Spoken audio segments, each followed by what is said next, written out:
All right, I want to talk about the metaverse. What happens when every corporation with IP that we liked as younger people, um, or like today, so I'm talking about comic books, I'm talking about anime, I'm talking about Star Wars, whatever that is. It's like got some comic books, but it's not, it's a cinematic franchise. They all already overlapped due to transmedial storytelling, right? And this has been a big driver of the cusp between nerd culture and mainstream pop culture.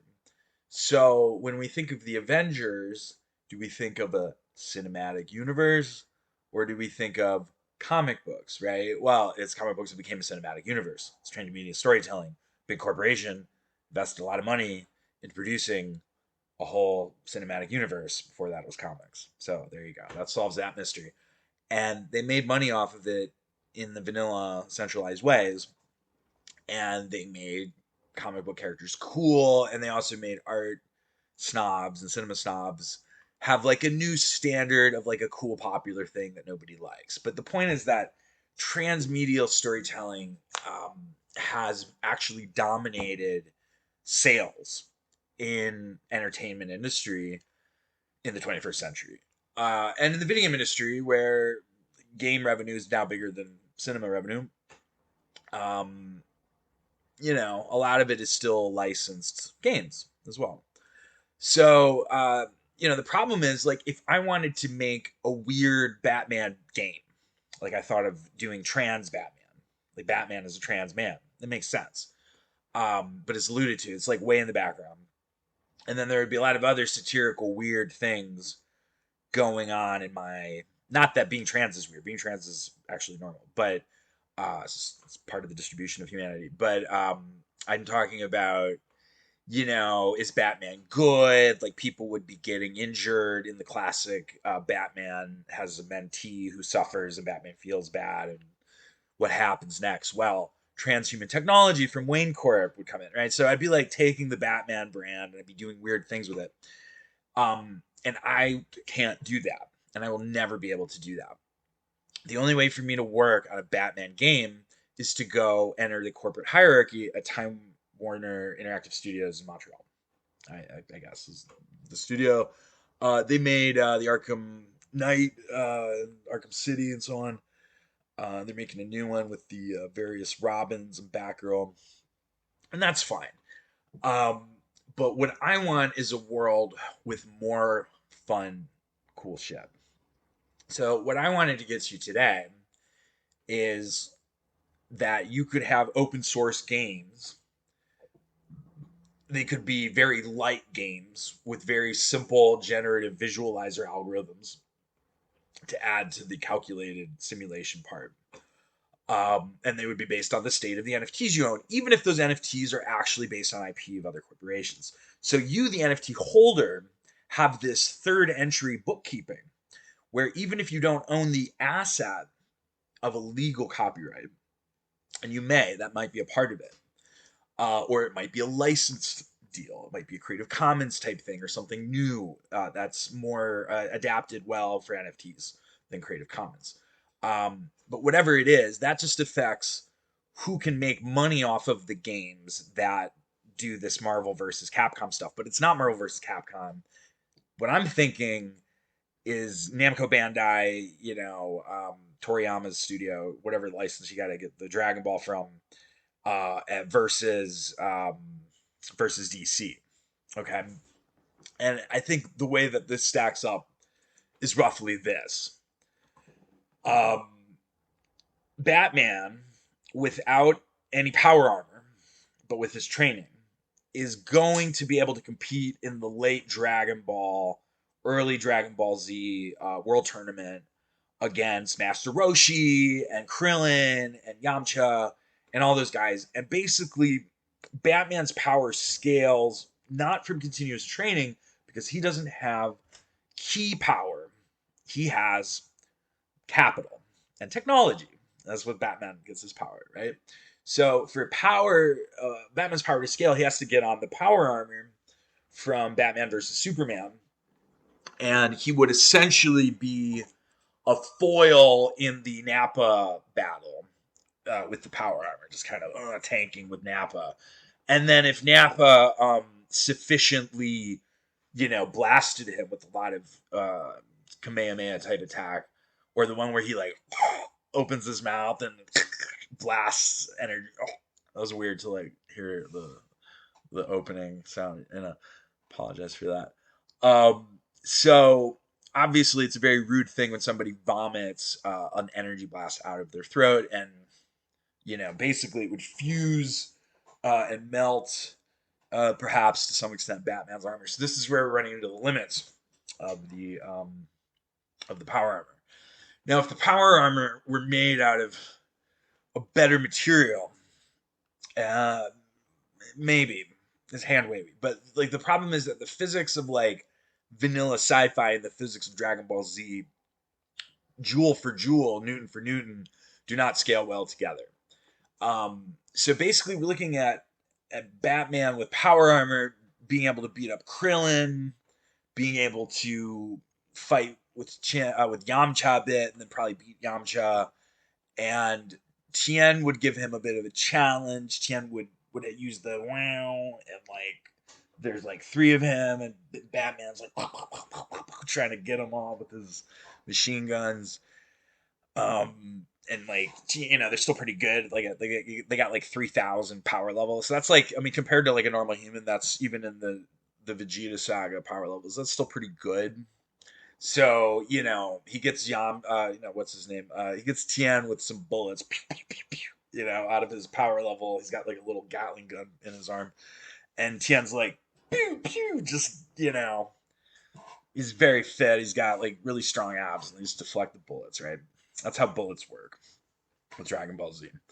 But then eventually Batman gets the better of Tien and beats him up and wins, or maybe not. It could go either way. That's what I think of Batman in the Dragon Ball Z franchise situation. But the Justice League doesn't exist without Batman, right? So we're gonna obviously have him there, and it frames up the human levels of power and the terrestrial Vegeta saga battles pretty well. So now we get to Aquaman.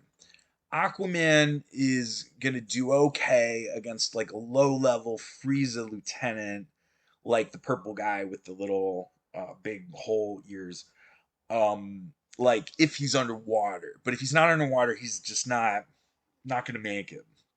He can do some trident fighting or whatever on land. He can take on some Cybermen, but if you want to take on anybody more powerful, he's got to be underwater. Now we get to Green Lantern. Green Lantern has a lot of power, obviously, right? He's got this alien technology okay, so in the fiction of the Green Lantern, it is a mystical thing. But what I'm saying is that aliens that Barack Obama was talking about, he didn't say they were aliens, but I don't know, it's like limited hangout. They use thrusters. If you can watch a documentary about this on Netflix with Bob Lazar, they use thrusters that use very large amounts of energy to superconduct heat in a very small containment area to more than the sort of plasma levels that we've done in tokamak fusion reactors, which are in the millions. But keep in mind the energy density of that hydrogen isn't so much. So it's not, there is like a corrosion thing, but that's more from neutron radiation and whatnot. It's not like, so if you put your hand in it, it would feel like a Dyson air dryer at the mall, right? So that's some physics for you. Whereas the energy density of the sun is very large because there's so much mass in the sun. So there's so much energy, so you're just blasted to pieces because proportionate. You're the Coulomb forces binding your body together proportionate to that blast of heat from the sun. There's no contest, right? You get blasted apart. So this is a good analogy for our DBZ versus DC type battles here. So so the aliens are able to accelerate at high G's and do these cool maneuvers and go through relativistic journeys using this weak force inverter, where at Big Bang temperatures, the weak force fuses into the electric weak force, and it becomes like a repulsion field, kind of like Deva Path Pain and Naruto, which we get to some Naruto battles maybe, but that might be another video. And then All right, so we got to keep moving. So Green Lantern's able to do a lot of things with the right, and also the conjuring is very useful. So I'm willing to give Green Lantern a shot at the whole Namek saga, and I think he's toe to toe with some of the Ginyu Force, but maybe not Captain Ginyu, or maybe Captain Ginyu would try to take his body, and Green Lantern would get tripped up by that. Um, so now step up to Wonder Woman, right? So I think Wonder Woman. What's interesting about DBZ is that cutting is very useful, right? So they have all this power, and you're like, oh, he's so tough. Oh, his power level is 100, 500,000, whatever the fuck it is. It's a big power level. And his abs can just like take so much fucking energy. Put in so much, it wasn't enough energy. But then they get like a Destructo Disc, slices Frieza right in half after he's like this indestructible, warlord god thing, right? He's really powerful. No, he got cut. He cuts just fine. Cut him up. Cut up in pieces, throw him in fucking space. See you later, right? And then Trunks does it again after you stitch them together with the cyborg stuff, right? So my thought is that Wonder Woman's toe to toe with future Trunks with the sword, but not Super Saiyan. And that Super Saiyan would really give Wonder Woman a challenge and basically overcome her power and her strength, right? Because she's just like a Greek demigoddess Amazon warrior. She's not a Super Saiyan. And that she would be able to gain some kind of training from one of the mystical figures, maybe Kami, and that would enable her to handle the android saga. Okay, she would get like a glowing energy field or something. She's like super Wonder Woman, and she would do okay against the androids. But she's not really, she's tanking for the other teammates in these battles, and she's not really making a big difference in this by the time we get to the Cell games. It's only the heavy hitters at that point. Um, Now, unless she were so enraged by Android 16's death that she gained like a super Wonder Woman level 2 power up. If you're willing to hand wave it that much and basically just trope over Gohan's thing to Wonder Woman, you could do that, and it might be a legitimate plot arc as far as as far as these go. Um, okay, so now we're getting to the Boo saga. I don't think Wonder Woman she's gonna do okay against like Dabura, and the big one, the big monster one, but she's no good against Majin Buu. It's just not. It's not. She's not relevant at this point. She's scaled out. So now we get to Superman. So Superman is like more or less saliently powerful. The problem with Superman is that he doesn't scale his power, and the whole thing about Dragon Ball Z is that it's a whole cast full of Superman-esque bros who train up and they get more Superman-y, and then there's like, oh, here's a new villain, and we have to train harder to like scale up to this one.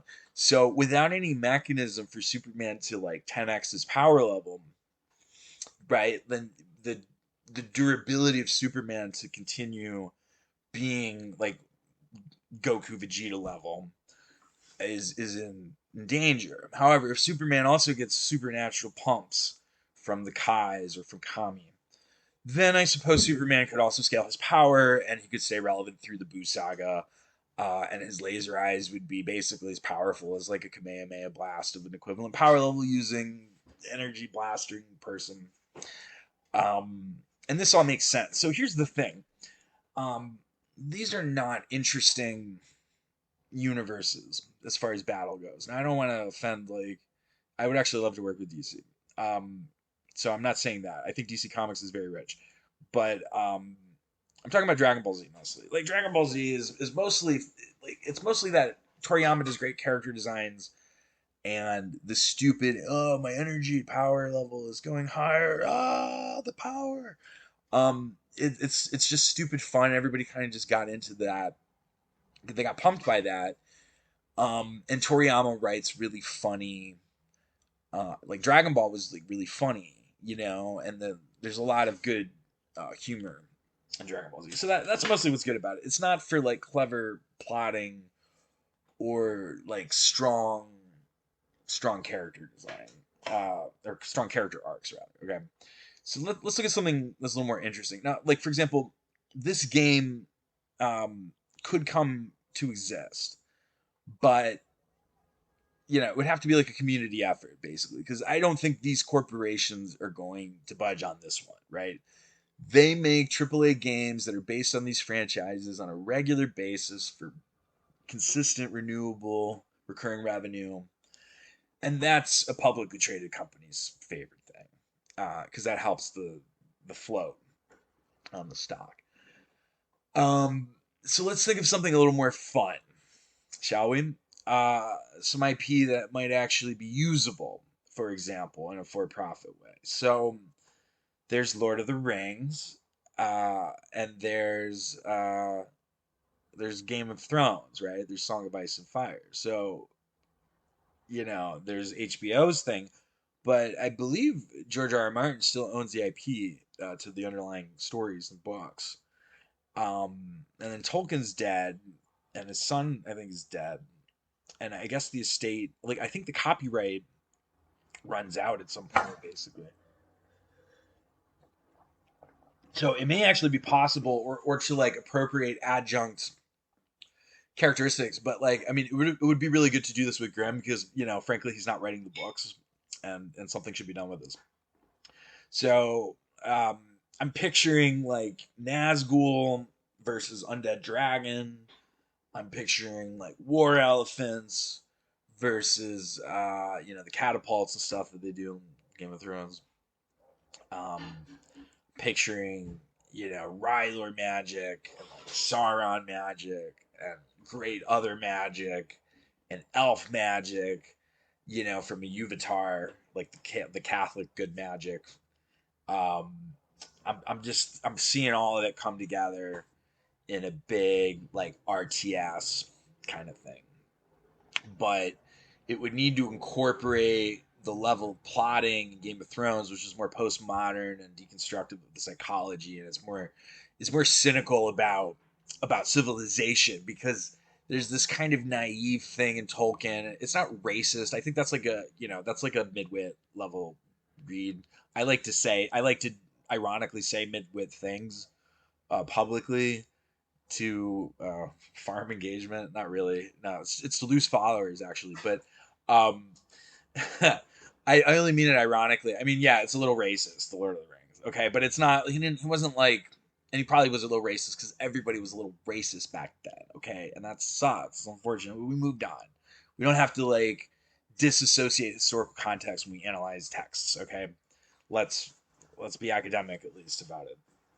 Um, he wasn't trying to be so racist, but like he had a naive ethno state conceptuality.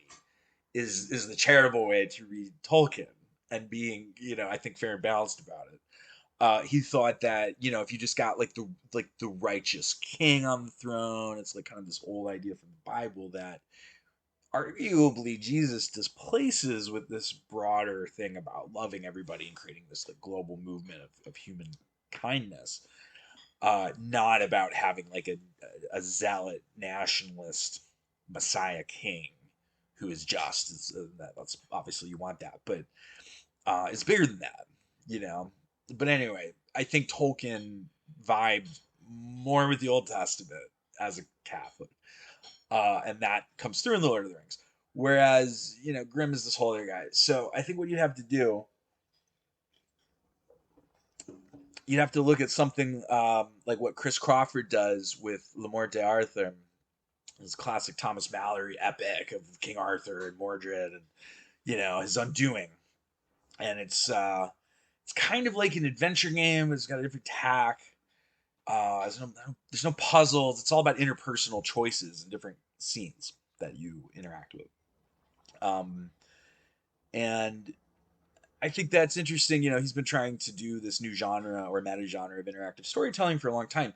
So I'm interested in like mimetic simulations. I'm interested in the raw designs that Chris Crawford's exploring, and a variety of other things to do with characters and social interactions in games.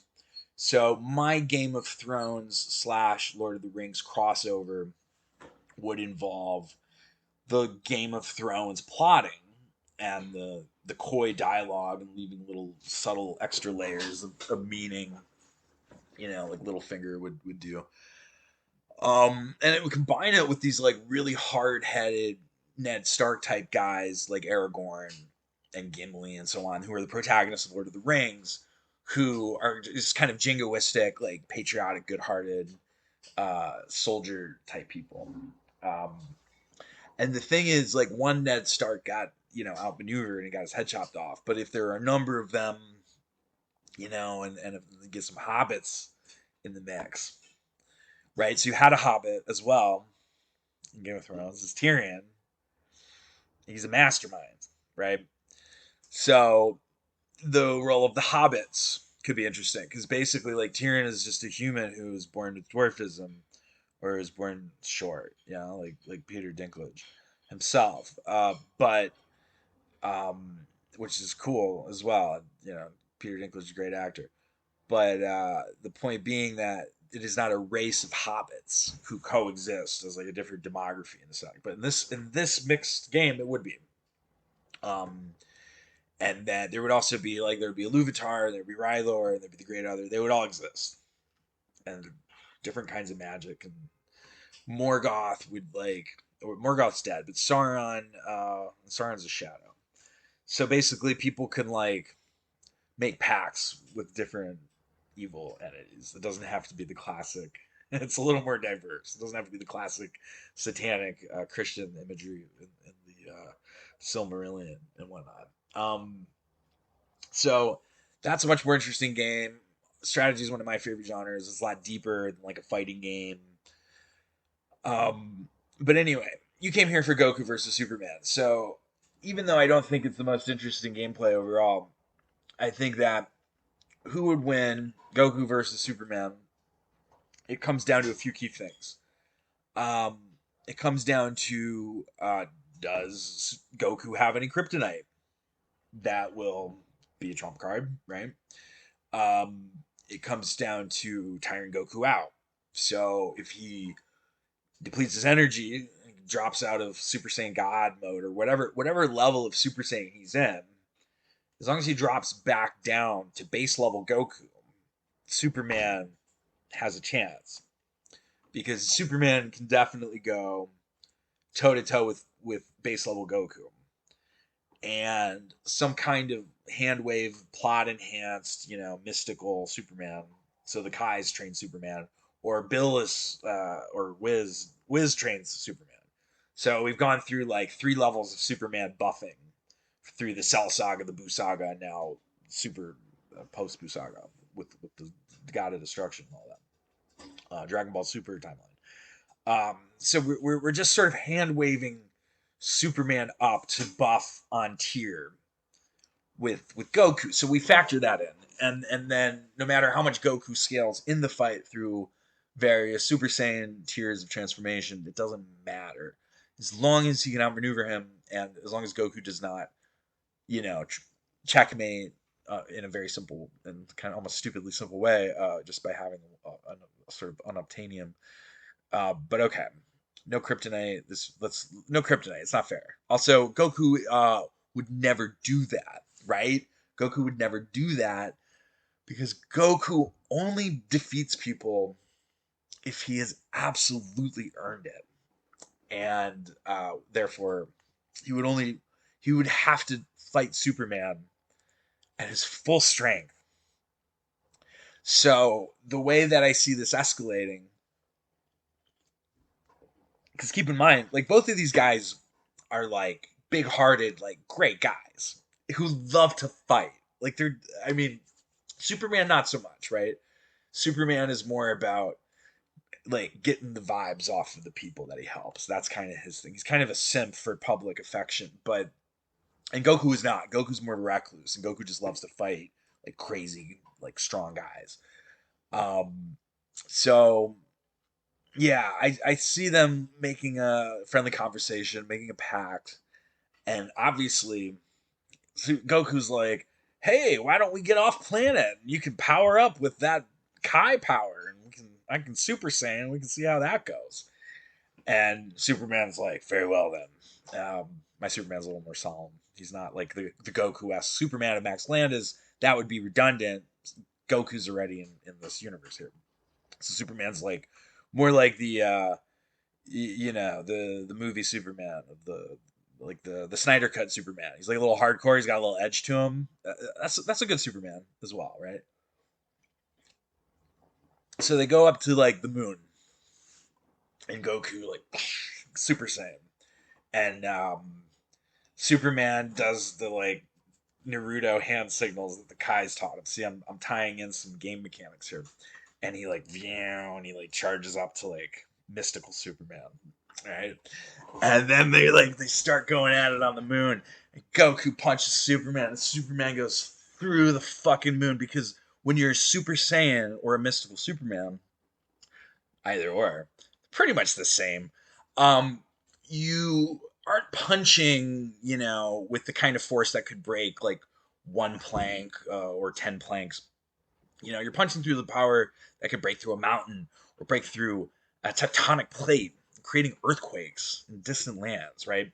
Or destroying a planet, which I think Dragon Ball Z escalated a little quickly with the Vegeta saga, to be fully disclosed.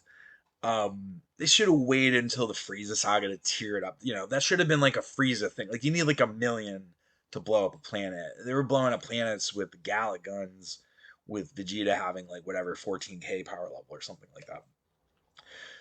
So I suppose if you could, but like the thing is also Frieza didn't blow up the planet like straight away, right? He destabilized the core and created this like collapse, distortion effect or something, right? Um, so to blow a planet up clean, you need like Cell or Boo, right? You need like something like that. That makes more sense. But whatever, they didn't plan that. Clearly, early Dragon Ball Z was not very well planned, and therefore late Dragon Ball Z was less planned, but they winged it anyway, and it was okay. Um, so anyway, so Goku punches. Yeah, okay, whatever. So fucking Superman pops out of the dark side of the moon. He's like, wow, like this guy really is powerful. Like it's time to use the eyes here. And he shoots back through because he's got the vision. So he snipes Goku at the speed of light, right? Because it's light speed, right? Goku can't dodge that. He can't see that. He can't react to it. So something of an advantage. Whereas the Kamehameha wave, even though it's made out of plasmified air rather than pure light, let's say, because we always see it moving more slowly, right? So this is the disadvantage of being Goku. So Superman has a speed advantage. Okay, so pew, and Goku gets smacked with this fucking energy blast, and it singes him. It burns his skin. He didn't block it. He didn't see it, and now Goku realizes, oh, this guy can really hurt me. Like this really, I don't usually get hurt like this. I better power up the Super Saiyan 2 just to be safe. And wait, save the rest. It's a lot of energy usage. Like let's toughen up a little bit. So powers up the Super Saiyan 2, and of course, Superman from the other side of the moon sees this, and he's like, okay, he's now a slightly different color. I know it's hard for most people to tell the difference between Super Saiyan 2 and Super Saiyan 1, but Superman can pick up on those nuances from, however many kilometers that is. It's a long distance. And through a very fine little thing. That's how good Superman's vision is. Um, so Goku shoots off in one direction. Superman shoots off in another direction. They're coming towards each other from around the moon, and Superman kind of picks up. He's thinking he's not a smart guy. Neither of these guys are very smart, right? But the edgy Superman, I want to give him a little. He's not Shikamaru, but I want to give him. He's not Naruto either. Okay, I want to give him a little bit of an edge. He's not a dumb like some Superman incarnations. And he's like, okay, I got to do something about, this perceived change and see what's going on. So as they're approaching, and as he's coming over the horizon, Superman, who's here, it's mirrored, so I gotta. Superman's here in my mind, and here's Goku.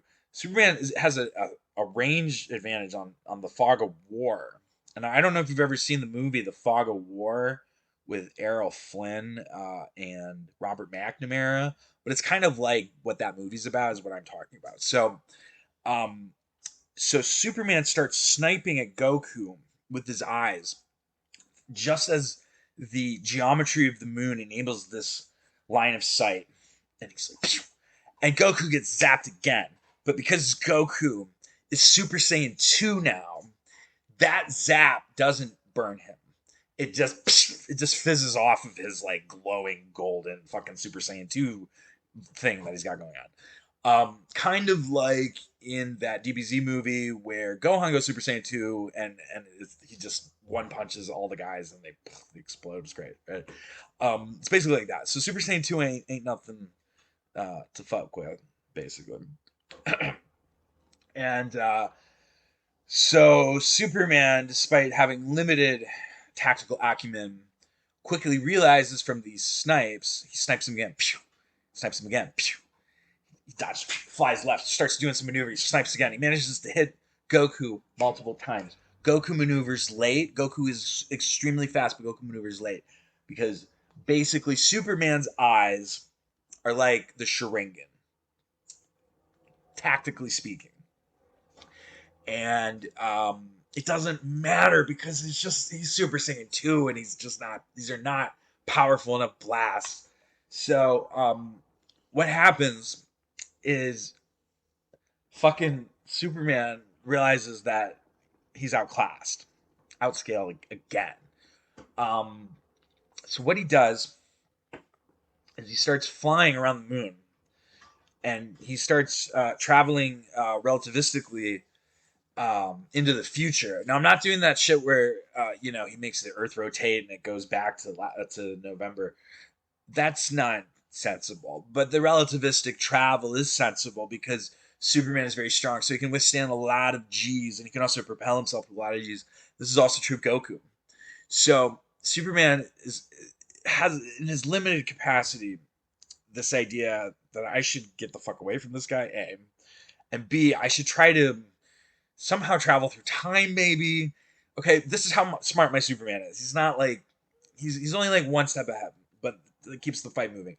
So he starts going around the moon like this, and then Goku is like, "Wow, this guy's fast," and he's like, "Okay, I can play this game," and he starts flying around the moon with him. So they both end up traveling relativistically into the future. Maybe they exchange a few hits and because of the extreme velocity, they glance off and they go out of the moon's orbit and they're moving out into interplanetary space, and then they continue the fight in interplanetary space. And a funny thing happens. They effectively time travel relative to everybody back on Earth. So they both slow down, stop the fight, and Goku's like, "Hey, you're pretty good. What do you say we just kind of give up and go back to Earth, and we can do another match sometime later? I'm really hungry." And Superman's like, "Well, I didn't think I was gonna win, so I'm happy with that. Are you buying?" Goku's like, "I don't have any money," and Superman's like, "Well, I have a friend who has a lot of money, so I'll put it on his tab." And so they start flying back towards Earth, having zipped through the void a little bit, and they start going back. And by the time they get back to Earth, they realize no one love is either old or dead, and they're extremely troubled. And it's like a huge plot arc for the both of them. And essentially, what I would do with a Goku versus Superman game is I would start with like an RPG, like kind of like what I described, and then I would create this sci-fi. It's like the stupidest, simplest sci-fi plot that anybody ever like typed up in a quote. Hey, I'm writing a story about relativistic travel, and my protagonist they have different time frames later on in their lives. Yeah, if these corporations issue the IP, and if they're cool enough to make it a license where there's like a clear license built in that people can then make these open source games off of, but monetize them through NFTs or minting fees of some kind, I would make this game, and it would be a heartbreaking game. it would be like, okay, so like Martha's dead. Look, guys, we're just getting to the good part here. Um, so obviously, like all the old people are dead. Um, Chi Chi is old, and all right, I got a pretty feisty cat. Um, so Chi Chi is old. Goku, of course, is like kind of a young looking 38-year-old or whatever. Um, and it's awkward and like Goku never really like had a lot of affection for Chi Chi, maybe in the early days, but the relationship was sort of always like a kind of a classical Japanese marriage where it's about having a kid and raising the kid well, and the man kind of has his own interests, and they kind of lead separate lives. And it's not to say they don't love each other, but it's not like they don't have a lot of dates, for example. So in a way, Goku is not terribly destroyed by his wife being terribly old. Now Superman, on the other hand, is very distraught by Lois Lane being old because he never had a child with Lois Lane, right? Like in the comics, whatever meta continuity the comics are in, is sort of like Superman's always like a childless boyfriend of Lois Lane at best, or maybe like a husband. They might get like a honeymoon arc before something tragic happens, probably, right? So we never get into like the children of Superman. That's like they did that with Batman. There was the fifth Robin, Damian. He had a kid with Talia al Ghul. That's great. I mean, that's interesting. I want to see something done with that. But Superman never did it. So whereas Goku has already had two sons, and they already had a family in there, and his sons are grown, right? So Gohan, who was like 21 or something in the post Boo like super time frame, um, he's like 50. He's like older than Goku now, and Goten is this like fucked up 35-year-old or whatever the age differential. He's like about the same age as Goku, effectively. But he's like Hunter Biden. Okay, Goten has has lived a life. Okay, without his dad present, of profligate debauchery, gambling. He's really into NFTs. Obviously, he's made a lot of money off of NFTs. He sold an NFT to Logan Paul. How's that? Okay. And somebody called Goten about, he's getting sued because he accidentally like destroyed a building. He's getting sued for millions of dollars, which he doesn't have. Nobody in Goku's family has any money. Nobody has any money management skills. And that's fine because they're super powered. Somehow they just get by in life anyway. But this lawsuit's like really stressing Goku out. So this woman who he's like on a date with, and then he accidentally like tripped the statue and like not, and then he was like, and he just like stumbled to like catch it, and then he accidentally like palmed it and like propelled it forward and at such a speed that it like crushed into the basement of like a townhouse and like led to this like structural collapse or something. Um, she's like, "Hey, Goten, I just wanted to say they issued a summons for the fifth," and Goten's like, "Yeah." She's like, "Yeah. So, are you going to fly out for the court date?" And Goten's like, she's like, "Goten, yeah, I'm gonna make it." So basically, like, it wasn't great. Basically, like the TLDR is like, it wasn't great for anybody that Goku and Superman went out and had this fight. But the point is that this kind of thing is only possible in the metaverse.